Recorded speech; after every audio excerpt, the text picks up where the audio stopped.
আছে, কেন তোমরা ঠেকাও? কারণ মূর্তি তো ইবাদত আর উপাসনা করার যোগ্য রাখে। হযরত ইউনূস আলাইহিস সালাতু ওয়াস সালাম তাদেরকে এরকম ভাবে লজিক দিয়ে বুঝাইলেন। ইউনূস আলাইহিস সালাতু ওয়াস সালাম বলতে আরম্ভ করলেন, শোনো, আরে তোমরা তোমাদের ব্রেন, তোমাদের দিমাগ, আকল দিয়া একবার চিন্তা করো না, এই যে মূর্তিটা কত সুন্দর হাত বানাইলা নিজের হাত, এই মূর্তিটা চোখ বানাইলা নিজের হাত, তার কান বানাইলা নিজের হাতে, তার জবান বানাইলা নিজের হাতে, পা বানাইলা। একবার চিন্তা করে দেখছো, আল্লাহুম আরজুলু ইয়ামশুনা বিহা আম লাহুম আইদি ইয়াবতিশুনা বিহা আম লাহুম আ'য়ুনু ইউবসিরুনা বিহা? একবার চিন্তা করছো যে তার হাত আছে কিন্তু তার ধরার কোনো ক্ষমতা কথা কানা ক্ষমতা নাই, তার কান আছে শোনার কোনো ক্ষমতা নাই, তার জবান আছে বলার কোনো ক্ষমতা, তার চোখ আছে দেখার কোনো ক্ষমতা, তার পা আছে চলার কোনো ক্ষমতা? তোমরা দেখো না, আরে এটা রব জানে, তোমরা দেখো না। আমরা এরকম, এটা আমি কাউকে ছোট করা, যার যার ধর্ম তার তার কাজ, এটা কাউকে আমি ছোট করার জন্য বলছি না, তবে শুধু এটা বোঝানোর জন্য বলছি। শিক্ষিত সমাজ যারা আছে শুধু ব্রেন আর আকল আর দিমাগ দিয়া এটা বোঝানোর জন্য বলছি যে আমাদের বাংলাদেশে অনেক পত্রিকা সাক্ষী, আমাদের ফেসবুক সাক্ষী, আমাদের ইউটিউব সাক্ষী, বিভিন্ন খবরের চ্যানেল সাক্ষী যে আমরা দেখছি এরকম পূজার সময় অনেক পূজা মণ্ডপের ভিতরে মূর্তির সামনে অনেক রকমের ফল ফ্রুট দেওয়া হয়েছে, আর ওই ফল ফ্রুট ছাগলে আইসা তার মুখ দিয়া কামড় দিয়া নিয়ে গেছে, কিন্তু তার প্রভু, তার দেবতা, তার খোদা ওই ছাগলের মুখ থেকে খাবারটা ফিরানোর যোগ্যতা পর্যন্ত রাখে নাই। কথা কয় না রে? কথা কি মিছা কথা বললাম? না, রাখে নাই যোগ্যতা। তার সামনে খাবার, তার সামনে খাবার, প্রভুর সামনে থেকে খাবার নিয়ে যায়, কিন্তু প্রভু আটকানোর ক্ষমতা রাখে? তার নাকের ভিতরে মাছি বসছে, বারবার মাছি ভ্যান ভ্যান করছে। আমাদের যদি এরকম নাকের মধ্যে মাছি বসে বা আমাদের চেহারার মধ্যে মাছি বসে, বলেন তো আমাদের খুব বিরক্ত লাগে কি লাগে না? আরে প্রভুর যারা, যার কাছে তার কপাল ঠেকায়, যার কাছে তার কপালকে ঠেকাইতেছে, যার ইবাদত করতেছে, তার নাকের মধ্যে দিয়া মাছি ঢুকতেছে, কান দিয়ে বের হইতেছে, কান দিয়ে ঢুকতেছে, নাক দিয়ে বের হইতেছে, কিন্তু এরপর প্রভু ওই মাছিটা পর্যন্ত এরকম তাড়ায় দেওয়ার ক্ষমতা তার নাই। কথা বলেন? ইউনূস আলাইহিস সালাতু ওয়াস সালাম বারংবার তাদেরকে এই কথাগুলা বুঝানোর চেষ্টা করলেন, আর আল্লাহ তাআলার কথা জানাইলেন, শোনো, তোমরা যে অপরাধ করেছো, যে শিরকিয়তের গুনাহ করেছো, আরে এমন এক রব তোমাকে আমাকে বানাইছে, এমন এক মালিক তোমাকে আমাকে বানাইছে, আরে এমন এক রব তোমাকে আমাকে সৃষ্টি করেছে। জানো বান্দা, জানো এই পুরা স্ট্রাকচারটা, এই পুরা বডিটা আল্লাহ ফেরেশতাদেরকে দিয়া কমপ্লিট করলেন। দেখেন 360 মাকামকে ফেরেশতাদেরকে দিয়া আল্লাহ পাক রব্বুল আলামিন কমপ্লিট করলেন, আর পুরো স্ট্রাকচার হয়ে গেছে। আল্লাহ ফেরেশতাদের ডাইকা বলে, ও আমার ফেরেশতারা, আমার বান্দার চেহারা তোরা বানাইবি না, আমার বান্দার চেহারা তোরা সেটিং করবি না, আরে আমি আমার বান্দার চেহারাটা আমি আল্লাহ আমার কুদরতি হাত দিয়ে বানাবো। সুবহানাল্লাহ। আর আমার বান্দা এত সুন্দর চেহারা, আমি পয়গম্বর ইউনূস বুঝাইতেছে যে আমি আমার বান্দার চেহারা, আমার রব বলতেছে এত সুন্দর করে বানাইলাম, কপাল এত সুন্দর করে বানাইলাম। এরে যুবক ভাই যারা আজকে রব চিনো না, এরে যুবক ভাই যারা আজকে মালিক চিনো না, যে কোন মালিক তোমাকে বানাইলো, কোন রব তোমাকে বানাইলো, এরে আমার বোন, এরে আমার মা, যারা আজকে রব চিনো না, যারা আজকে মালিক চিনো না, একটা বার চিন্তা করে দেখো, আরে কেমন মালিক তোমাকে বানাইছে। শুধু চেহারার মধ্যে তাকাও না, এই জায়গায় তোমার রবের পরিচয় আছে, এই জায়গায় তোমার মালিকের পরিচয় আছে।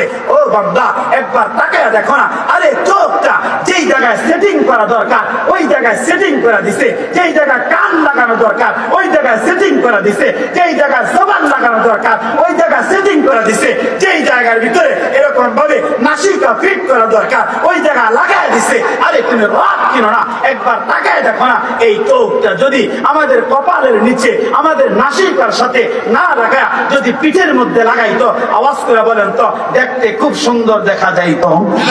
কথা বলে না যাইতো? কেমন এক রব বানাইছে, কেমন এক মালিক বানাইছে। আরে বান্দা শোনো, তুমি তো রব চিনো না, আরে বান্দি শোনো, তুমি তো রব চিনো না, আরে তোমার রব সর্ব অবস্থায়, সর্ব হালতে, হার হামেশা তোমার আমার রব তোমার আমার দুইটা ঠোঁটের মধ্যে তাকে আছে।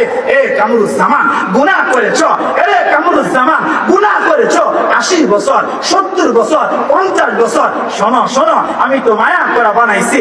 ও বান্দা শুধু 1 সেকেন্ডে আমাকে রব করে একটা ডাক দিবি আর কপালটা জমিনে ঠেকাবি আর আমাকে বলবি আল্লাহ তুমি না আমাকে মায়া করে বানাইছো, তুমি না আমাকে দয়া করে বানাইছো, একবার আমাকে রব করে ডাইকা এই কথা বলবি। আমি রব আসমান থেকে আমি আল্লাহ সরাসরি ও বান্দা তোর গোটা জিন্দেগীর গুনাহটা আমি আল্লাহ পাক সাথে সাথে মাফ করে দেব। তিনি তোমার আমার রব, তিনি তোমার আমার মালিক। আমি ছোট্ট একটা কথা আমার জেহানের মধ্যে চলে আসছে যে রব এক সেকেন্ডে মাফ কিভাবে করে, শুধু এটা বোঝানোর জন্য আমি আপনাদেরকে ছোট্ট একটা ঘটনা শোনাই। আসলে ঘটনাটা বলা আমার মূল মাকসাদ না, এখান থেকে যে তথ্যটা শোনাবা শুধু এই তথ্যটা দেওয়াটাই হচ্ছে আমার মূল একটা মাকসাদ। আল্লাহর একজন পয়গম্বর মুসা কালিমুল্লাহ আলাইহিস সালাতু ওয়াস সালাম, যিনি কালিমুল্লাহ উপাধি পাইছেন, ইনি আল্লাহর সাথে লম্বা টাইম লম্বা চূড়া সময় ওই সিনা পর্বত তুর পর্বতে দাঁড়ায় দাঁড়ায় আল্লাহর সাথে এই পয়গম্বর কথা বলছে। সুবহানাল্লাহ। তো মুসা আলাইহিস সালাতু ওয়াস সালামের জমানায় দীর্ঘ সময় দীর্ঘ টাইম ধরে বৃষ্টি হয় না, একেবারে অনাবৃষ্টি, জমিনের সমস্ত ফসলগুলা নষ্ট হয়ে যাইতেছে, মাটিগুলা চৌচির হয়ে গেছে, আর প্রাণীগুলা পানির জন্য হাহাকার লেগে গেছে, সমস্ত গাছপালা পর্যন্ত শুকিয়ে গেছে। তো পয়গম্বর মুসা আলাইহিস সালাতু ওয়াস সালাম তার কওম ইসরাইল জাতিকে নিয়ে, তার এরকম ভাবে বনি ইসরাইল গোষ্ঠীকে নিয়ে এরকম ভাবে মুসা আলাইহিস সালাম বিশাল চাটিয়াল ময়দানের ভিতরে সালাতুল ইস্তিসকার নামাজের আমল করছে। অর্থাৎ বৃষ্টির জন্য বৃষ্টির যে নামাজ, এই নামাজকে বলা হয় সালাতুল ইস্তিসকা। এই নামাজের আমল করে যদি কেউ দোয়া করে আল্লাহ তাআলা এই দোয়ার বদৌলতে আল্লাহ সাথে সাথে আকাশ থেকে রহমতের বৃষ্টি দান করে। আপনারা যারা মক্কা, আপনার কষ্ট হইতাছেনি, আপনারা যারা মক্কা মদিনায় গেছেন, মদিনার মসজিদ নববীর মিম্বর থেকে বরাবর সোজা একটা মসজিদ আছে, ওখানে অনেকগুলা মসজিদ, যেমন এর ভিতরে একটা মসজিদ আছে মসজিদে বিলাল, হযরত বিলাল হাবশির নামে একটা মসজিদ, মসজিদে আবু বকর, মসজিদে ওমর, মসজিদে ওসমান, মসজিদে আবু বকরের পাশে একটা মসজিদ, যেই মসজিদটার নাম হলো মসজিদে গামামা।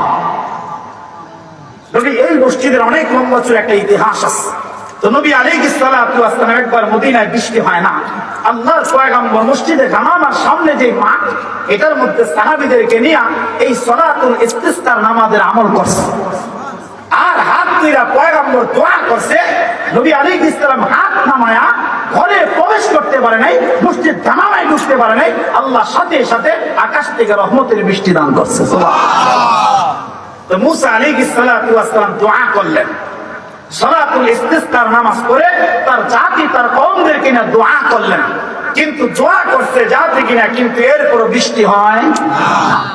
তো মুসা আলাইহিস সালাতু আশ্চর্য হয়, আমি নবী আমার জাতিকে নিয়ে দোয়া করলাম কবুল হয় না।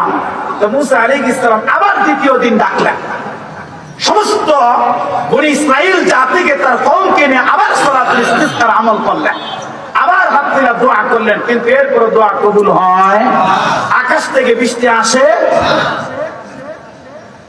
আরে মুসলমান বাবা, খুব ভালো করে কথাগুলা দিল দিয়া বুঝবেন। এ বাবা, পয়গম্বর মুসা কালিমুল্লাহ আলাইহিস সালাম বাবা দ্বিতীয় দিন যখন আবার দোয়া করলেন, কিন্তু বাবা পয়গম্বরের দোয়াটা কবুল হয় না। এরকম ভাবে বা আকাশ থেকে রহমতের বৃষ্টি পর্যন্ত বর্ষণ হয় না।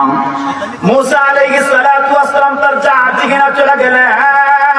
এরে মুসলমান বাবা, আবার তৃতীয় দিন পয়গম্বর মুসা বাবা তার কওম তার জাতিদেরকে ডাকলেন, আসো আজকে আমরা সালাতুল ইস্তিসকার আমল করব এবং বৃষ্টির জন্য আমরা প্রার্থনা করব। মুসলমান যুবক ভাই, খুব ভালো করে কথাগুলো দিল দিয়া বুঝবা। এ বাবা, কেন তুমি রব চিনবা না, কেন তুমি মালিক চিনবা না বাবা? কারণ কেমন এক মালিক তোমাকে বানাইছে, একটাবার শুধু বাবা দিমাগটা দিয়ে আমার কথাটা বোঝার চেষ্টা করো। এবার পয়গম্বর তৃতীয় দিন নামাজ পড়লেন, আর তৃতীয় দিন নামাজটা পড়ে আবার হাত উঠে আল্লাহর কাছে দোয়া করা আরম্ভ করলেন। মুসলমান বাবা, লম্বা চূড়া টাইম পয়গম্বর দোয়া করলেন, লম্বা চূড়া সময় পয়গম্বর দোয়া করলেন, এরপর আকাশ থেকে বৃষ্টি নাজিল হয় না। এরে মুসলমান বাবা, এবার পয়গম্বর মুসা কালিমুল্লাহ আলাইহিস সালাম বাবা সিজদার মধ্যে পড়ে গেলেন, আর রব্বে কারীমকে ডাইকা বলে, আল্লাহ এক এক করে তিনটা দিন আমি আপনার কাছে সালাতুল ইস্তিসকার আমল করে দোয়া করলাম। আয় আল্লাহ, কেন আপনি বৃষ্টি দান করেন না? কেন আপনি আমাদেরকে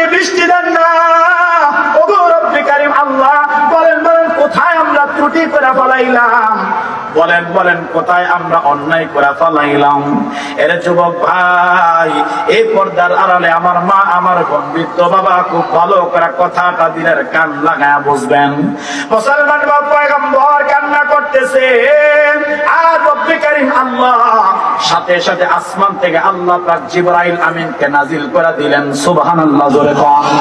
জিবরাইল আলাইহিস সালাতু ওয়াস সালাম পয়গম্বরকে ডাইকা ডাইকা বলে, পয়গম্বর, আপনার এই বনি ইসরাইল গোষ্ঠীর এই জাতির ভিতরে, আপনার এই কওমের ভিতরে, আপনার এই মুসলমানের ভিতরে ওগো আল্লাহর পয়গম্বর, এমন একজন পাপিষ্ঠ মানুষ সাথে যে 40টা বছর পর্যন্ত পাপাচার করলো, যেই মানুষটা একবারের জন্য আল্লাহর কদমের মধ্যে লুটায়া পড়ে নাই, যেই মানুষটা 40 বছর পর্যন্ত পাপাচার করলো, আল্লাহ পাক রব্বুল আলামিন জানায়া দিলেন, এই বেঈমানটা যতক্ষণ আপনাদের মুসলমানের মধ্যে থাকবে, এই পাপিষ্ঠটা যতক্ষণ পর্যন্ত আপনাদের এই মুসলমানের মধ্যে থাকবে, ও পয়গম্বর, আপনি যত দোয়া করেন আপনার দোয়াটা আল্লাহ পাক কবুল করবেন না। তাড়াতাড়ি আল্লাহ জানায়া দিল, এই বেঈমানটাকে তাড়াতাড়ি আপনার মজমা থেকে আপনি উঠায়া দেন। এরে মুসলমান বাবা কিতাবের মধ্যে লিখলেন, এবার পয়গম্বর মুসা কালিমুল্লাহ সাথে সাথে বাবা দাঁড়ায় গেলেন, সাথে সাথে তারা ওটা একটা বড় একটা পাথরের খন্ডের মধ্যে দাঁড়াইলেন, আর পয়গম্বর এলান করে দিলেন, এই মজমার মধ্যে কে আছো 40 বছর পর্যন্ত আল্লাহ পাকের নাফরমানি করছো, আরে তোমার কারণে তো আজকে আমাদের নামাজ কবুল হয় না, তোমার কারণে তো আমাদের দোয়া কবুল হয় না, তাড়াতাড়ি আমাদের মজমা থেকে বের হয়ে যাও, তাড়াতাড়ি আমাদের এই মজলিস থেকে তুমি উঠা যাও, আরে তুমি উঠা না পর্যন্ত আল্লাহ পাক রহমতের বৃষ্টি আমাদেরকে দান করবে না। আল্লাহু আকবার। মুসলমান বাবা কিতাবের মধ্যে লিখলেন, ওই যে যুবক সন্তান 40 বছর পর্যন্ত গুনাহ করতেছে, 40 বছর পর্যন্ত পাপাচার করতেছে বাবা, এবার যুবক সন্তানটা নিচের দিকে মাথাটা ঝুঁকাইয়া, এবার যুবকটা হাউমাউ করিয়া বাবা কান্না আরম্ভ করছে, আর আল্লাহর সাথে একটা কালেকশন লাগায় দিছে। সুবহানাল্লাহ। আল্লাহকে ডাইকা ডাইকা বলে, আল্লাহ আমি 40 বছর পর্যন্ত আমি গুনাহ করলাম, আয় আল্লাহ 40 বছর পর্যন্ত আমি পাপাচার করলাম, ওগো রব্বে কারীম আল্লাহ 40 বছর পর্যন্ত আপনি আমার পাপ গুলাকে গোপন রাখলেন, আল্লাহ আপনি কারো কাছে প্রকাশ করেন নাই, আজকে এমন একটা জায়গার মধ্যে আপনি পয়গম্বরকে দিয়ে এলানটা করাইলেন, আয় আল্লাহ এখন যদি মজমা থেকে আমি উঠা যাই, আমি তো এলাকার মধ্যে চিহ্নিত একজন পাপিষ্ঠ হয়ে যাব, আয় আল্লাহ সবাই তো চিনতে পারবে আমি বড় গুনাহগার, সবাই তো চিনতে পারবে আমি বড় পাপিষ্ঠ, ও রব্বে কারীম আল্লাহ আমি মাথাটা ঝুঁকায় দিলাম, আমার মাথাটা তোমার কদমের মধ্যে রাখলাম, ও রব্বে কারীম আল্লাহ 40টা বছর পর্যন্ত গুনাহগুলা গোপন করে সমাজের মধ্যে বাস করতে দিলাম, আয় আল্লাহ আজকে আমার গুনাহটা গোপন করো, আমি আল্লাহ তোমার কাছে মাফ চাই, আমি আল্লাহ তোমার কাছে তওবা করি, আর জিন্দেগিতে আমি গুনাহ করব না, আর জিন্দেগিতে আমি পাপাচার করব না। এরে মুসলমান বাবা কিতাব প্রমাণ করতেছে, এই যুবকটা যখন মাথাটা ঝুঁকাইয়া দিয়া রব্বে কারীমকে 1 সেকেন্ডে একটা ডাক দিলেন, আর আল্লাহকে ডাইকা বললেন, আমি বড় জালেম আল্লাহ, আমি বড় পাপিষ্ঠ, আমার পাপ তুমি গোপন করো, কারণ তুমি পাপ গোপন করনেওয়ালা রব, আল্লাহ তুমি আমারে মাফ করে দাও। কিতাবের মধ্যে লেখছে বাবা, সাথে সাথে ওই যুবকের গুনাহগুলা মাফ কইরা আল্লাহ পাক সাথে সাথে আসমান থেকে রহমতের বৃষ্টি নাজিল করে দিয়েছে। এবার পয়গম্বর মুসা কালিমুল্লাহ আবার রব্বে কারীমকে ডাইকা ডাইকা বলে, হে রব্বে কারীম আল্লাহ তুমি বললা পাপিষ্টের কারণে তুমি আমাদের এলাকার মধ্যে বৃষ্টি দাও না, আমাদের নামাজটা তুমি কবুল করো না, আমাদের দোয়াটা তুমি কবুল করো না, আল্লাহ মজমা থেকে কেউ তুইটা যাইল না, আল্লাহ কাউকে ধরতে দেখলাম না। এবার রব্বে কারীম ডাইকা বলে, পয়গম্বর যেই যুবকের জন্য আমি আল্লাহ তাআলা বৃষ্টি বন্ধ করেছিলাম, আবার ওই যুবকটার জন্যই আমি আল্লাহ পাক তোমাদেরকে রহমতের বারিশ বর্ষণ দান করলাম। তিনি তোমার আমার মালিক, 1 সেকেন্ডে তিনি মাফ করেন, তিনি তোমার আমার রব। এই জন্য আমার ভাই তাফসীরে আরো এই ব্যাপারে লম্বা লম্বা কথা আসছে, যেমন আমাদের এই দেশে, আমাদের এই পৃথিবীর জমিনের মধ্যে আল্লাহ পাক রব্বুল আলামিন যত মানুষ পাঠাইছে, এবং কিয়ামত পর্যন্ত এই জমিনের মধ্যে যত মানুষ আসবে। আচ্ছা আপনারা বলেন তো, আমরা যদি আমাদের এই ছোট্ট ভূখণ্ড এই বাংলাদেশের দিকে তাকাই, বলেন তো আমাদের বাংলাদেশে অনেক এরকম বাহিনী আছে না নাই? যেমন পুলিশ বাহিনী আছে, র্যাব বাহিনী আছে, আর্মি আছে, বিডিআর আছে, এরকম হাজার হাজার বাহিনী আছে। আচ্ছা বলেন তো এই বাহিনীদের কাজ কি? তাদের কাজ হলো যেই জায়গায় অপরাধ হয় ওই অপরাধকে দমন করা, এবং কোন অপরাধী থাকলে এই অপরাধীকে ধইরা তাকে এরকম শাস্তির আওতায় আনা, এরকম শাস্তির কাজ করে দরকার। এটা দুনিয়ার রেওয়াজ, দুনিয়ার রসুল। যেমন আমাদের এলাকায় যে সমস্ত চেয়ারম্যান থাকে, মেম্বার থাকে, এমপি থাকে, মন্ত্রী থাকে, তাদের কাজ এটা যে চেয়ারম্যান সাহেব এলাকায় ঘোষণা করে দিছে, মেম্বার ঘোষণা করে দিছে, এলাকার মধ্যে কেউ যদি এরকম অপরাধ করে, কেউ যদি অন্যায় করে, তাকে ধরো, তাকে আমার কাছে আনো, তার ব্যাপারে এরকম শাস্তি এরকম কায়েম করা হবে। আর যদি এটাও না হয় তাহলে তাকে পুলিশের হাতে ধরায় দেওয়া হবে, তাকে জেল দেওয়া হবে, জরিমানা দেওয়া হবে, তাকে জুলুম করা হবে। এটাই তো স্বাভাবিক নিয়ম। কিন্তু মহান রব্বে কারীম আল্লাহ তাফসীরের মধ্যে আসছে যে মহান রব্বে কারীম আল্লাহ দুনিয়ার মানুষ তো এরকম ভাবে অপরাধীকে শাস্তি দেওয়ার জন্য তালাশ করে, আর আল্লাহ তাআলা অপরাধীকে খুঁজে যে অপরাধী আমাকে ডাক দিবে। অপরাধী আমাকে একবার বলবে আল্লাহ তুমি না আমাকে দয়া করে বানাইছো, একবার বলবে আল্লাহ ঠোঁটটার মধ্যে তাকায় আছে, এই দুইটা ঠোঁটের মধ্যে আল্লাহ তাকায় আছে, আমার বান্দা আমাকে ডাকবে, আর সাথে সাথে আমি আল্লাহ বান্দাকে মাফ করে দিব। যেমন এক সময় অনেক আগের কথাই, এই পৃথিবীর মাঝামাঝি সময়ের কথা, ধরেন আজ থেকে 500 বছর আগে, আজ থেকে 600 বছর আগে, 300 বছর আগে এই পৃথিবীতে যে সমস্ত জালেমরা ছিল, যেমন এই পৃথিবীটা, তাম পৃথিবীটা 4 জন বাদশা রাজত্ব করছে। আমি গত বছর একজন বাদশার ছোট্ট একটা কথা আপনাদের শোনাইছিলাম, তার নাম পয়গম্বর সুলাইমান আলাইহিস সালাম। হয়তো আপনাদের মনে না, আমার মনে আছে কি বয়ানটা আমি করছিলাম।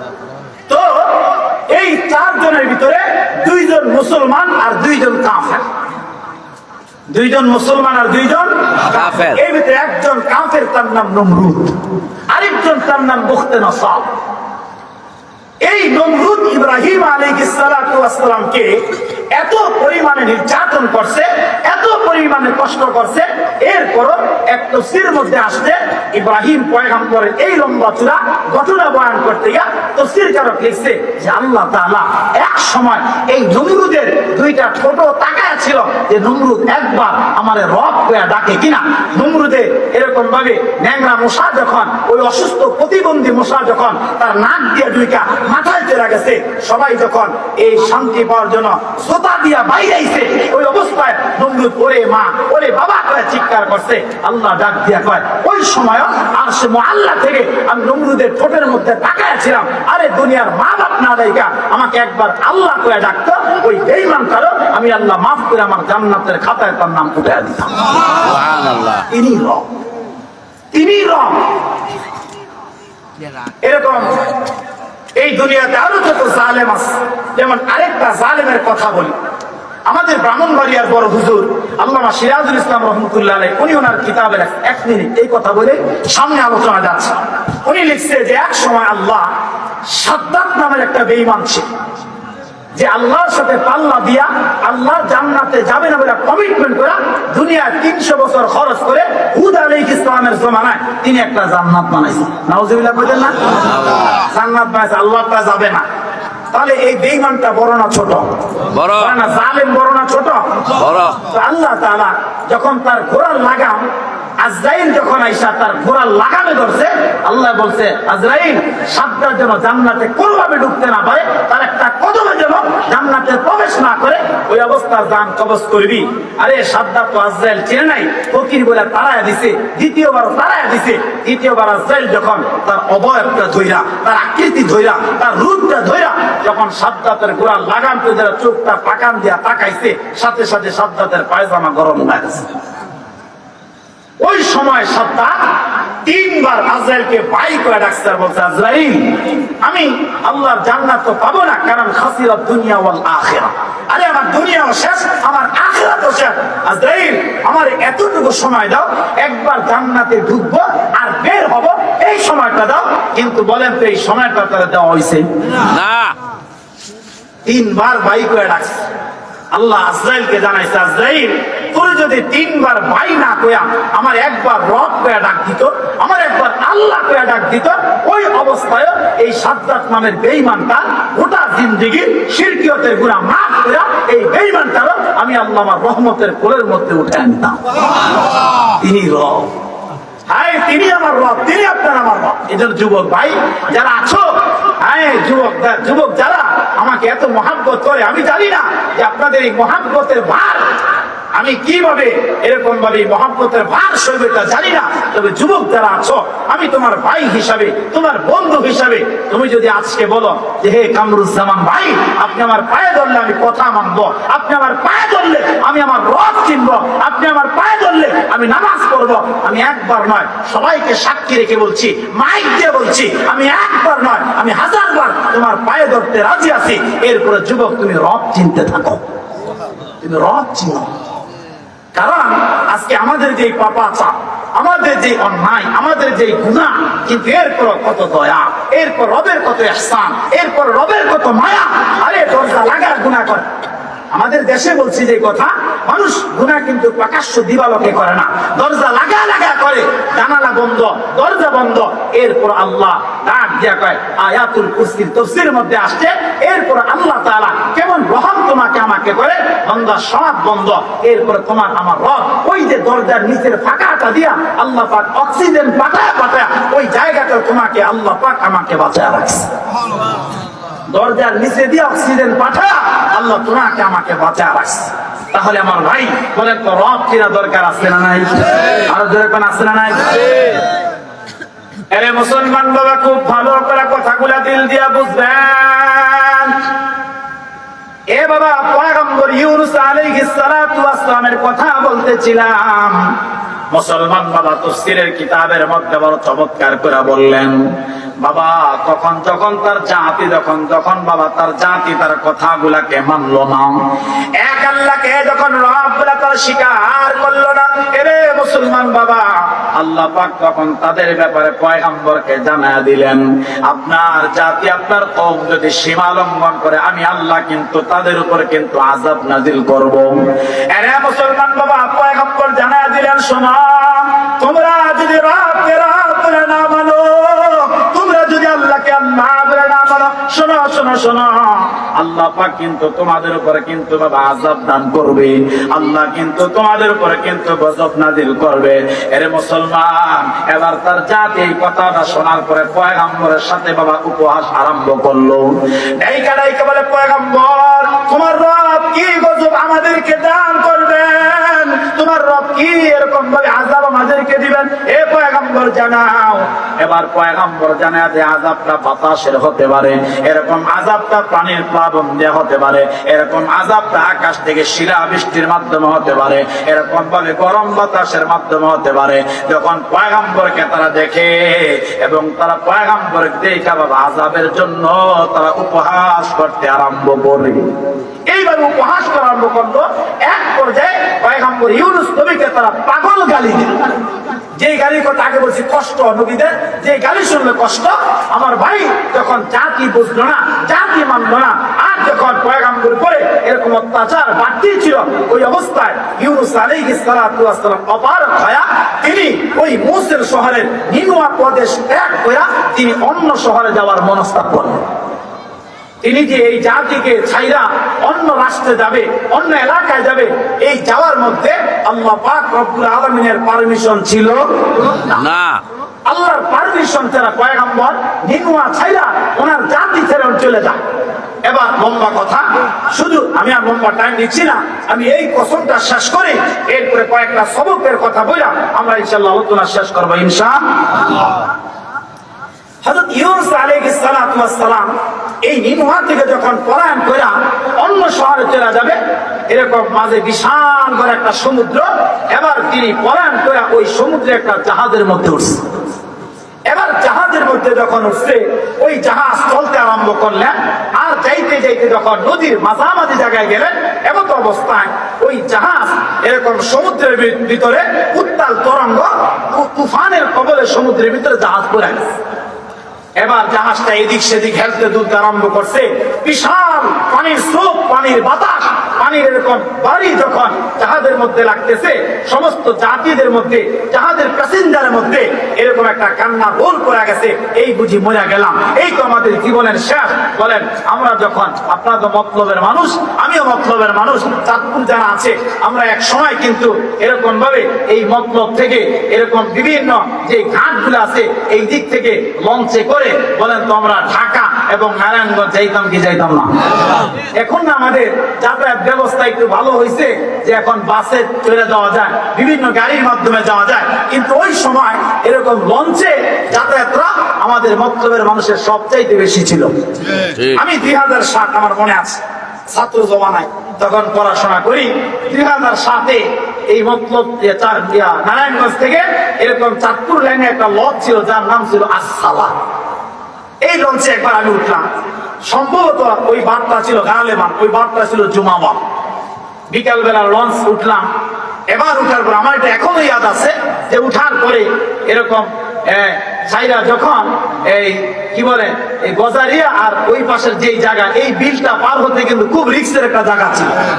এই জায়গা আসার পরে তো এরকম ঝড় তুফান আরম্ভ হয়ে গেছে।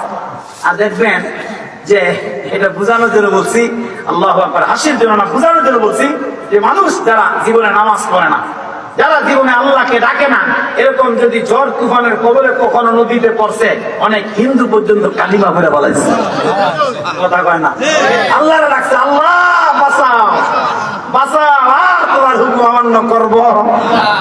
ওই লঞ্চে আমি ছিলাম যখন এই গজালিয়ার পাথার যখন আসতে নদীর মধ্যে উত্তাল তরঙ্গ ঢেউ আরম্ভ হয়ে গেছে। আয় সবাই তো যার যার গাঠনি বস্তা ছেলে মেয়েকে নিয়ে কেউ কাপড় খুলে ফেলতেছে, মহিলারা বোরকা খুলা এরকম ভাবে ওমরকে ভালো করে শক্ত করে বাঁধতেছে, মানে সবাই প্রস্তুত হয়ে গেছে, লঞ্চ ডুবা যাবে আর সমুদ্রে নদীর মধ্যে পড়ব আর সাতরায় কিনারার মধ্যে যাব, এরকম একটা অবস্থা। আপনারা বলেন তো যেই মালিক, যে আল্লাহ এই তুফানের কবলে লঞ্চ ফালাইতে পারে, ওই মালিক বাঁচানোর ক্ষমতা রাখে, কথা কয় না রে? হায় ওই জায়গায় আমি দেখছি, ওই জায়গায় মানুষ কিভাবে রবকে ডাকে, কিভাবে আল্লাহকে ডাকে, আয় এত দোয়া দুরুস, এত কিছু মানুষ ওই জায়গায় তেলাওয়াত করে যে আল্লাহর সাথে প্রমিস করা আরম্ভ করে যে আল্লাহ একবার বাঁচায় দাও, আর পাপাচার করবো না। কিন্তু এরপরে দেখা গেছে নদীর থেকে এরকম ওই কবল থেকে বাইচা এবার ঘাটে আইসা কয় যে আসলে মাঝিটা বড় বালা ছিল, কথা কয় না? এটা বলে কি বলে না? পয়সা হিসাব তখন বলে কি যে লঞ্চের সারেংটা বড় ভালো ছিল, কত সুন্দর ঢেউয়ের তালে তালে কাইটা আমাদেরকে কিনারে পৌঁছে দিছে। আসলে সারেংয়ের বাবার পৌঁছানোর ক্ষমতা আছে, পৌঁছাইছেন যিনি, তিনি কে? ইউনূস আলাইহিস সালাতু ওয়াস সালাম ওই কবরের মধ্যে যখন পড়লেন, এবার সমস্ত যাত্রীর মধ্যে একটা হাহাকার কান্না আরম্ভ হয়ে গেছে। এবার ওই জাহাজের মধ্যে একজন আল্লাহওয়ালা ব্যক্তি ছিল, তিনি ডাইকে বললেন, শোনো, আমার দিল বলছে যে আমাদের এই জাহাজের ভিতরে এমন কোন ব্যক্তি আছে যে তার মালিকের হুকুমকে অমান্য করে তার নির্ধারিত জায়গা ছাইরা আমাদের এই লঞ্চের মধ্যে উঠছে, আমাদের জাহাজের মধ্যে উঠছে, আল্লাহর হুকুম অমান্য করার কারণে আল্লাহ পাক এই বিপদের মধ্যে আমাদেরকে ফলাইছে। সুবহানাল্লাহ। এরে মুসলমান বাবা, খুব ভালো করে কথাগুলা দিল দিয়া বুঝবেন। এ বাবা, পয়গম্বর ইউনূস আলাইহিস সালাতু ওয়াস সালাম এবার তো বাবা কথাটা শোনার পরে তো বাবা তার দিলের মধ্যে একটা কম্পন পয়দা হয়ে গেল। ইউনূস আলাইহিস সালাতু ওয়াস সালাম চিন্তা করতেছেন, আরে আমি তো আমার মালিক, আমার রব, আমার আল্লাহ তাআলার হুকুম অমান্য করলাম, আমি আমার নির্ধারিত এলাকা ছাইরা, আমি আমার জাতি নিন্নবাসীকে ছাইরা আমি তো এই জাহাজের মধ্যে উঠলাম। মুসলমান বাবা, এবার পয়গম্বর ইউনূস আলাইহিস সালাতু ওয়াস সালাম বাবার সাথে সাথে সমস্ত নৌকার প্যাসেঞ্জারের কাছে তার নিজেকে বাবা অর্পণ করে দিলেন। এবার পয়গম্বর ডাইকে বলতে যে, শোনো, আরে আমি সেই অপরাধী, আমি সেই পাপিষ্ঠ, যে নাকি তার রবের হুকুম অমান্য করা, যে নাকি তার মালিকের হুকুম অমান্য কইরা আমি পলায়ন করে নির্ধারিত জায়গা থেকে তোমাদের জাহাজের মধ্যে উঠলাম। তাড়াতাড়ি তোমরা আমাকে জাহাজ থেকে ফালাইয়া জাহাজটাকে তোমরা পবিত্র বানায়া ফেলাও। মুসলমান বাবা সমস্ত যাত্রী আবার পয়গম্বরের চেহারাটার মধ্যে তাকাইয়া এবার ডাইকা ডাইকা বলে, শোনো, এরকম সুন্দর চেহারার মানুষটা কখনো অপরাধী হইতে পারে না। সুবহানাল্লাহ। আল্লাহ নবীদের সমস্ত চেহারা দিয়ে এত সুন্দর করে নবী কারীম বানাইলেন। আল্লাহ পাক এত সুন্দর করে নবীদেরকে বানাইলেন। এবার সমস্ত যাত্রীদেরকে বলে, না না না, এত সুন্দর চেহারার মানুষটা কখনো অপরাধ করতে পারে না। মুসলমান বাবা বারংবার যখন পয়গম্বর বলা আরম্ভ করলেন, এবার কিতাবের মধ্যে লেখছে বাবা হযরত ইউনূস আলাইহিস সালাতু ওয়াস সালাম নিজেকে যখন অর্পণ করতে আরম্ভ করলেন, সবার সামনে যখন বাবা পেশ করতে আরম্ভ করলেন, এবার সমস্ত যাত্রীরাই বলে, শোনো, এইভাবে বললে তো হবে না, চলো লঞ্চের সমস্ত যাত্রীদের নাম লিপিবদ্ধ করা হোক, আর নাম লিপিবদ্ধ করা লটারি করা হোক। ওই লটারির মধ্যে যার নামটা উঠবে সেই হবে অপরাধী। আল্লাহ তাআলা এই কথাই জানাইছে সূরা আম্বিয়ার মধ্যে, ওয়াদান্নুনি ইযহাবা মুআদিবান ফাযান্না আল্লাহ নাকদির আলাইহি। আল্লাহ এই কথা জানাইছে যে তিনি একবার নয়, দুইবার নয়, তিনবার লটারিতে শামিল হইছে, তিনবার নাম উঠাইছে, আর তিনবারই পয়গম্বর ইউনূস নবীর নাম উঠছে। আল্লাহু আকবার। তিনবারই তার নাম উঠছে।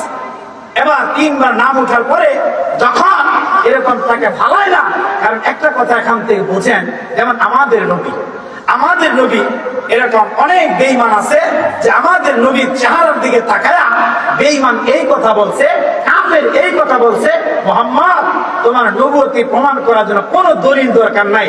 শোনো, এই যে তোমার সুন্দর একটা চেহারা, শোনো, এই চেহারাটাই দালালত করে তুমি আল্লাহ পাকের আখিরি পয়গম্বর। সুবহানাল্লাহ। তোমার চেহারাই দালালত করে। আমি বেঈমান থাকতে চাই না, তোমার চেহারা দেখলাম, হাতে হাত দিলাম, আমাকে কালিমা পড়া মুসলমান বানায় দাও। এই জন্য নবীদের চেহারাকে আল্লাহ তো সুন্দর করে বানাইছে। এই ব্যাপারে সমায়ের তিরমিজিতে লম্বা তফসীর আছে। তো ইউনূস আলাইহিস সালাম যখন দেখলেন যে তারা এরকম ভাবে তাকে নদীর মধ্যে ফালায় না, তিনবার লটারি হয়ে গেছে, এবার হযরত ইউনূস আলাইহিস সালাতু ওয়াস সালাম এই ঘটনা আল্লাহ বিস্তারিত বয়ান করছে। এবার নিজেকে নিজেই তিনি নদীর মধ্যে ঝাঁপ দিয়া নিজেই পড়ে গেছে। আর আল্লাহ তাআলা তার নবীকে সংরক্ষণ করার জন্য আল্লাহ একটা মাছের মধ্যে ইলহাম ঢুকায় দিছে। ডাইকা বলছে, মাছ, আমার পয়গম্বরকে ভক্ষণ করবা, সাবধান, আমার পয়গম্বরকে তোমার পেটের মধ্যে আমি আল্লাহ একটা নির্ধারিত সময় আমি আল্লাহ পাক তোমার পেটের মধ্যে আমানত দিলাম। সুবহানাল্লাহ।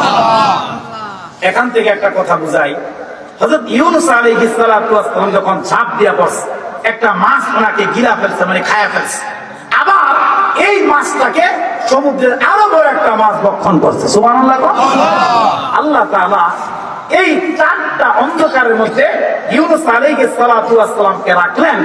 এক নম্বরে মাছের পেটের অন্ধকার, দুই নম্বরে ওই মাছকে আরেক মাছ খাইছে তার অন্ধকার, তিন নম্বরে পানির নিচের অন্ধকার, চার নম্বরে এরকম ভাবে রাতের অন্ধকার। এই চার অন্ধকারের মধ্যে 40 দিন মাছ ঘোরাফেরা করছে, জীবিত মানুষটাকে পেটের মধ্যে নিয়ে ইউনূস আলাইহিস সালাতু ওয়াস সালাম এরকম ভাবে ঘুরতেছে। আর তিনি মনে করেন আমি মরে গেছি, এবার হাত নাইরা দেখে আমার হাত তো নড়েন, মারা যায় নাই। ওই চার অন্ধকারের ভিতরে থাইকা ইউনূস আলাইহিস সালাতু ওয়াস সালাম ওই মাছের পেটটাকে মসজিদ বানায়া আল্লাহর কদমে সিজদা দিয়া এবার ডাক দিছে, লা ইলাহা ইল্লা আনতা সুবহানাকা ইন্নী কুনতু মিনাজ জালিমিন।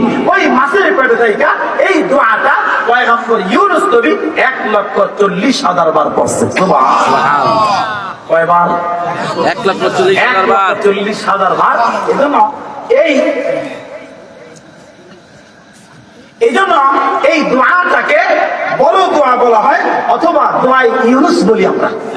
এই মাছের পেটে থাইকা এই দোয়াটা কইরা ইউনূস আলাইহিস সালাম আল্লাহকে ডাক দিয়েছে, আল্লাহ তুমি তো পুত্র পবিত্র, আমি জালেম। নিজেকে নবী কেমনে আল্লাহর কাছে এরকম ভাবে কেমনে অর্পণ করছে, দেখে আল্লাহ তুমি পবিত্র, আমি তো জালেম। লা ইলাহা ইল্লা আনতা সুবহানাকা ইন্নী কুনতু মিনাজ জালিমিন।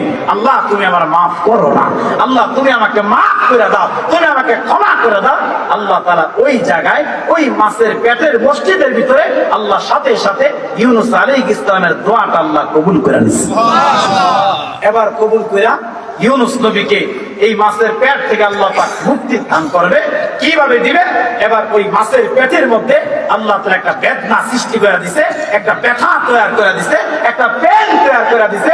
এবার মাছ আর নদীকে নিয়ে চলতে পারে না, এত বেদনা আরম্ভ হয়ে গেছে।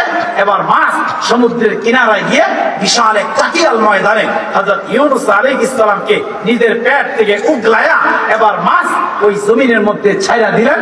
যেই সময়টা ছাড়ছে, যেই সময় পেট থেকে জমিনে ফালাইছে, ওই সময়টা ছিল আসরের সময়। আল্লাহ ওই সময়টার কসম খায়া আল্লাহ বলে মানুষ ক্ষতির মধ্যে আছে। কথা বলছেন? এতক্ষণের লম্বা কথা এই 1 মিনিট বোঝানোর জন্য এতক্ষণের লম্বা কথা বললাম। ওই সময়টা যখন মাছ থেকে ইউনুস আলাইহিস সালাম মুক্তি পেয়েছেন আল্লাহ পাক, ওই সময়টা ছিল আসরের সময়। আর ওই সময়ের কসম করে আল্লাহ কয় ইন্নাল ইনসান লাফি খুসর, সমস্ত মানুষ ক্ষতির মধ্যে আছে। সুবহানাল্লাহ। সুবহানাল্লাহ। আমার ভাই আপনার কষ্ট হইতেছে, 11টা বাজে গেছে, কথা এই পর্যন্ত বিশ্বাস করে দিয়ে আসছে নাকি? আল্লাহ আল্লাহ আল্লাহ জিকির করেন লা ইলাহা ইল্লাল্লাহ লা ইলাহা ইল্লাল্লাহ লা ইলাহা ইল্লাল্লাহ লা ইলাহা ইল্লাল্লাহ লা ইলাহা ইল্লাল্লাহ ইল্লাল্লাহ।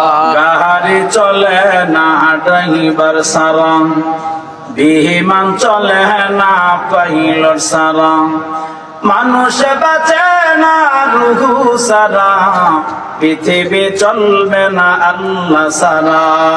লা ইলাহা ইল্লাল্লাহ লা ইলাহা ইল্লাল্লাহ লা ইলাহা ইল্লাল্লাহ লা ইলাহা ইল্লাল্লাহ লা ইলাহা ইল্লাল্লাহ মুহাম্মাদুর রাসূলুল্লাহ সাল্লাল্লাহু আলাইহি ওয়াসাল্লাম। তাহলে আমরা দুই কসম কেন আল্লাহ খাইলেন, দুই সময়ের কথা বললাম। এবার আরো যে দুইটা আছে সংক্ষেপ শুধু বলবো। আমরা আজকে শুধু এই কসমের উপর কেন খাইলেন এই 4টার উপর কথা বলবো। এরপর যদি আবার কারণ যুবক ভাইরা আল্লাহ আল্লাহ, আমি বারবার আমি আসলে যুবক ভাইদের কৃতজ্ঞতা প্রকাশ করে শেষ করতে পারবো না। এরা আমার কালকে বলতেছে ফোনে যে হুজুর মৃত্যু পর্যন্ত আমাদের এলাকা আপনাদের দাওয়াত, মৃত্যু পর্যন্ত আর কোন বছর মিস এরকম যেন না হয়, প্রতি বছর। আর যারা আসবে তো আসবে, কিন্তু আপনি আমাদের এখানে থাকবেন। তো আমরা আজকে এই 4 সময়ের কসম শেষ করবো ইনশাআল্লাহ। যদি আবার বেঁচে থাকি আগামীতে আসি, তাহলে আমরা শুধু আয়াতে কারিমার তাফসীর গুলা করবো ইনশাআল্লাহ। এবার তৃতীয় কসম আল্লাহ কেন খাইলেন? আমার ভাই, আমরা সবাই জানি যে এই পৃথিবীটা আমাদের জন্য থাকার জায়গা না। এই পৃথিবীতে আমরা কেউ থাকতে পারবো না। একটা নির্ধারিত সময়, একটা নির্ধারিত টাইম আমরা সবাই চলে যাব। আল্লামা তাকি উসমানী ওনার কিতাবের মধ্যে তৃতীয় যেই সময়টার কসম আল্লাহ খাইলেন, এটা লিখতে গিয়ে উনি লিখেছেন, একটা মানুষকে যখন কবরস্থ করা হয়, আর এই কবরস্থ মানুষের মধ্যে অবস্থা দুইটা। কোন মানুষ কবরের ভিতরে জান্নাতি হয়, আর কোন মানুষ কবরের মধ্যে জাহান্নামী হয়। তবে যেই মানুষটা জান্নাতি হয়, ওই মানুষটাকে কবরের মধ্যে আল্লাহ পাক নতুন দুলা আর দুলহানের মতো আল্লাহ পাক তাকে একটা ঘুম পাড়ায় দেয়। সুবহানাল্লাহ। ঘুম যখন পাড়ায় দেয় একটা নির্ধারিত সময়, এই মানুষটাকে কবরের মধ্যে সওয়াল আর জবাব করার জন্য মুনকার আর নকির নামে 2 জন ফেরেশতা আসে। আর আয়েশা ওই ফেরেশতারা তাকে ঘুম থেকে জাগায়। আর ওই সময় বান্দা তার চোখ এরকম ডলতে ডলতে ঘুম থেকে জাগে, আর পশ্চিম আকাশের দিকে তাকায় দেখে যে ওই পশ্চিম আকাশের সূর্যটা লাল হয়ে গেছে, একেবারে এই লাগেছে। তখন ফেরেশতারা তাকে প্রশ্ন করে, মার রব্বুক, বলো তোমার রব কে? এবার ডাইকা বলে, শোনো, আরে প্রশ্ন আমাকে পরে করো। ওই যে সূর্য হেলা গেছে, এখন আসরের সময়, আমাকে একটু আসরের নামাজটা পড়তে সুযোগ দিয়া দাও। সুবহানাল্লাহ। এরে মুসলমান বাবা, খুব ভালো করে কথাটা দিল দিয়া বুঝবেন। এ বাবা, কিতাবের মধ্যে বলা বড় চমৎকার করে লিখলেন। এবার বান্দারা যখন বাবা তাকে যখন জাগ্রত করা হয়, এবার বান্দারা চোখকে ডলতে ডলতে উঠতেছে আর ডাইকা ডাইকা বলে, কেন আমার কাঁচা ঘুমটাকে তোমরা ভাঙায়া দিলাম? এত তাড়াতাড়ি কেন আমাকে ঘুম থেকে জাগায়া দিলাম? এরে মুসলমান বাবা, তখন ফেরেশতারা ডাইকা ডাইকা বলবে, তোমাকে রব সম্পর্কে আমরা প্রশ্ন করার জন্য আসলাম, তোমাকে আমরা দ্বীন সম্পর্কে প্রশ্ন করতে আসলাম, তোমার পয়গম্বর সম্পর্কে প্রশ্ন করতে আসলাম। এবার যখন বাবা বান্দা যখন পশ্চিম দিকে যখন তাকাইবে, কিতাবের মধ্যে লেখছে বাবা, তখন বান্দা পশ্চিম দিকে তাকায় তাকায় দেখতে থাকবে। এ বান্দা এরকম ভাবে মাগরিবের সময়টা করিব হয়ে গেছে, আসরের সময়টা গত হয়ে যায়। এবার বান্দাটাই কে বলবে, শোনো, ওই যে পশ্চিম আকাশে সূর্যটা হেরা গেল, আমার দিল বলতেছে এখন আসরের সময়, আমাকে আসরের নামাজটা পড়ার মতো সুযোগটা দাও। মুসলমান বাবা, আল্লাহ পাক পরকালের ওই সময়টার দিকে ইঙ্গিত কইরা, আল্লাহ পাক ওই সময়টার কসম খায়া আল্লাহ পাক সব মানুষগুলাকে জানায় দিলেন, এ জগতের মানুষ শোনো, ইন্নাল ইনসান, সমস্ত মানুষ ক্ষতির মধ্যে আছে, তবে চারটা ক্ষতিগ্রস্ত চার ব্যক্তি হবে না, যারা চারটা কোয়ালিটি সম্পূর্ণ হবে, ওই মানুষগুলাকে আমি আল্লাহ ক্ষতিগ্রস্ত বানাবো না, আর পরকালে আমি আল্লাহ তাদেরকে আমার জান্নাত দান করে দিব। এই তৃতীয় এই সময়ের কথা আমি সংক্ষেপ। চতুর্থ, আল্লাহ পাক রব্বুল আলামিন যেই সময়টার কসম খাইলেন ওটাও ছিল আসরের সময়। কোনটা? নবী আলাইহিস সালাতু ওয়াস সালাম একদিন যুদ্ধের ময়দান থেকে ফিরতেছে, রাসূলুল্লাহর সঙ্গে হযরত আলী রাদিয়াল্লাহু তাআলা আনহু নবীর জামাত যখন ফিরতেছে, এবার হযরত আলী রাদিয়াল্লাহু তাআলা আনহু, এবার আমি তো শুনছি, একবার আমি তো বলছি, শুনছি, আমি আলোচনা শেষ করি। আল্লাহ আল্লাহ আল্লাহ, তো রাসূলুল্লাহ হযরত আলীকে নিয়ে যখন ফিরতেছে, এবার ফিরার সময় খুব ক্লান্ত দেহনিয়া, জীর্ণ শীর্ণ দেহনিয়া যাইতেছে। এবার যাওয়ার সময় আল্লাহ রসুল এবং হযরত আলী সাথে কয়েকটা খেজুর ছিল, খাইলেন, মস্কে পানি ছিল, খাইলেন।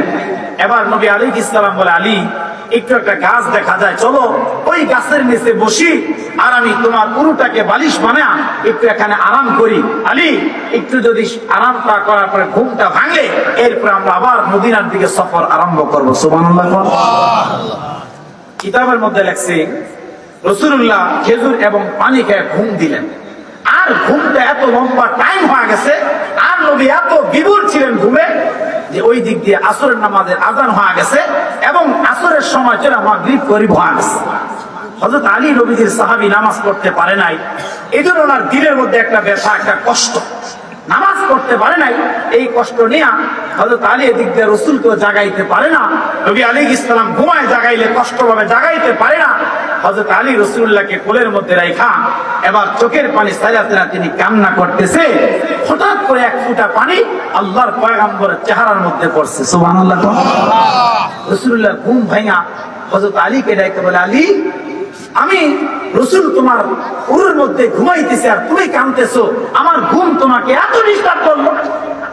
হযরত আলী ওনার হাত এইভাবে উঠে শাহাদাত আঙ্গুল পশ্চিমে দেখা, কয়, ইয়া রাসূলুল্লাহ, ওই যে পশ্চিম আকাশের সূর্যটা হেলা গেছে, লাল হয়ে গেছে, নবী মাগরিবের সময় করিব হয়ে গেছে, আসর তো পড়তে পারি নাই, এই জন্য আমি কান্না করি। আল্লাহর পয়গম্বর, আলী, আসর পড়তে পারো না এই জন্য কান্না করো? আরে আমি নবী না হইলে নামাজও তো হইতো না। সুবহানাল্লাহ। আল্লাহ রসুলের যে মুজিজা এর মধ্যে একটা ছিল, এটা রাসূলুল্লাহ শাহাদাত আঙ্গুল এইভাবে উঠায়া ওই সূর্যকে, ওই যে কারিম সময় ছিল, এইভাবে ইশারা করে বলে, সূর্য, আমি পয়গম্বর নামাজ পড়তে পারি নাই, আমার আলী পারে নাই, সাবধান, তুমি হেলা যাইবা না। আমি ইশারা করলাম, আসরের সময় যেই জায়গায় ছিলা আবার পুনরায় ওই জায়গায় তুমি উদিত হয়ে যাও। হযরত আলী বলে, রাসূলুল্লাহ ইশারা করতে দেরি, এক সেকেন্ডে ওই জায়গায় সূর্য যাইতে দেরি হয় নাই, আমি নামাজ পড়লাম, রাসূলুল্লাহ পড়লেন, আল্লাহ ওই সময়টার কসম করে আল্লাহ কয় সব মানুষ ক্ষতির মধ্যে আছে। কিন্তু তারা না, যাদের মধ্যে 4টা গুণ থাকবে ইনশাআল্লাহ। আজকে কথা এই পর্যন্ত। আমরা শুধু এই 4 কসম নিয়ে আজকে আলোচনা করলাম, কেন আল্লাহ খাইলেন এতটুকু নিয়ে আলোচনা করলাম। যদি আবার সাক্ষাৎ হয়, জীবিত থাকি, তাহলে ইনশাআল্লাহ ওখান থেকে আবার ধারাবাহিক ভাবে আমরা তাফসীরের আলোকে আলোচনা করব। যতটুকু কথা বললাম শুনলাম, আল্লাহ আমাকে আপনাদের সকলকে আল্লাহ এই কথাগুলোর উপর আমল করার তৌফিক দান করুক। সকলে বলেন আমিন। আমার ভাই, এই যে এলাকার যুব সমাজ মসজিদ